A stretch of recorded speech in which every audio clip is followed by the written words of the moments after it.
I have been trying to write this script for several days and it's not flowing or connecting together, and I just need to go with what I got. I gotta move on. I got things to do and we gotta keep going. So I hope that it connects and everything works. Disclaimer, I am not a psychologist or a certified therapist. What I include here is, at best, helpful advice. Now, there used to be a saying that we only use 10% of our brains, and it spurred a belief in society that if we could somehow access the other 90%, we could somehow unlock unlimited power. While fun to believe, this is not true. The brain uses 100% of its power all the time. Being able to separate emotions from the various thoughts was one of the main reasons I was able to come up with the color theory at all. It's a little more complicated than this, but this was the first step. Think for a second on this. Why is your favorite food your favorite food? Does it have a sentimental value associated with it, or does it really taste that good? I always use food as an example, and for good reason. Food is something that is identifiable, meaning everyone recognizes it. It is understandable, meaning everyone knows about it. And most importantly, it is universal. Everyone, and I mean everyone, enjoys or dislikes food. Everyone's got to eat, and everyone has a food that they like. It's also something that you can't use your conscious thoughts to go deeper to understand. If you like it, you like it. If you don't, you don't. So it makes for a very good baseline. But the subconscious isn't something that you can actually access. It's an impenetrable wall over a deep ocean. But there are cracks in that wall, and bubbles will pop up through that wall and filter into our thoughts, which then affects our philosophies, ideas, personalities, and general outlooks of life.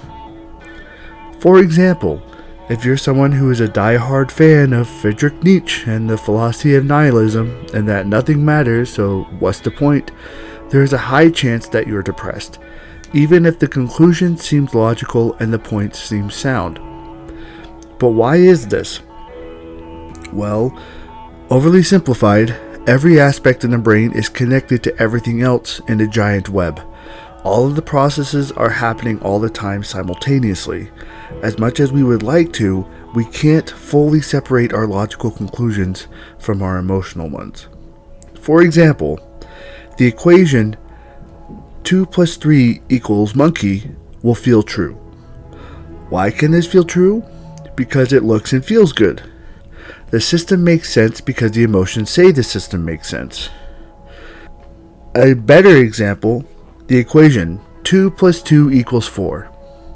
Each variable is going to have a little micro impulse affirming in the background at each variable saying, yes, this is true. So what this means is that every and all decisions possible are powered by an emotional impulse behind it, affirming its correctness. This is why people believe in pseudoscience and conspiracy theories. This is both a pro and a con. On one hand, our emotions keep us steady in accepting what is considered true.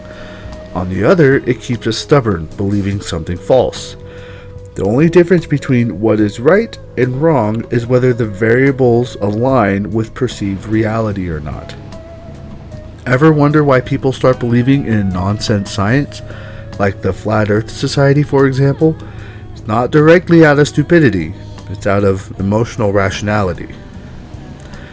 Knowing now that literally every thought, and I mean every thought, has an emotional package connected to it, the goal then is learning to isolate and recognize where that emotional package comes from and why it exists. So back to food. Why do you like a certain food? Why is it your favorite? You just like it. The food creates a pleasurable sensation, and that pleasurable sensation produces a happy sensation, so you enjoy the food, and vice versa. Here is where the first separation can be made. You think, I like food, and then it corresponds with an emotion of happiness. This separation is the same mental process of recognizing which emotions travel along with your conscious thoughts as you think them. It's just very oversimplified. To really start separating, it's important to ask the right questions to yourself. The first step in recognizing the difference is by analyzing our own behaviors. Why do we act the way we do? How do we respond to certain situations? When do we laugh? When do we get loud? Why do we get angry? Why do we get sad? Also listening to our bodies. Why am I in pain? Why do I have a headache? Why am I tired? For example, headaches may be a sign of stress and exhaustion. Recognizing what our body is saying can also help narrow down what our subconscious is trying to tell us. As we ask the right questions and learn to recognize which sensation correlates with which emotion, we start unlocking the subconscious.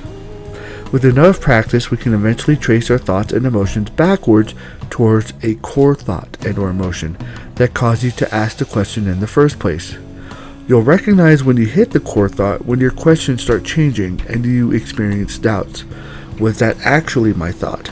Did I actually think or feel that? Have confidence in what your own brain is trying to tell you. It is more complicated than that though. Personality, upbringing, and traumas can change where you need to place your priority. Many individuals, for example, have learned to disassociate from their own emotions due to trauma, and one possible byproduct of that is by over-intellectualizing their thoughts and emotions to conceal, don't feel. On the other end, there are individuals who weren't raised to control their behaviors or impulses as children and grow up becoming menaces to society, possibly. If you are highly logical, you may find that as you try to access the subconscious, you find it empty. That's because you are expressing your emotions simultaneously with your thoughts. The trick is to slow down and separate them through meditation and analysis, or therapy if needed.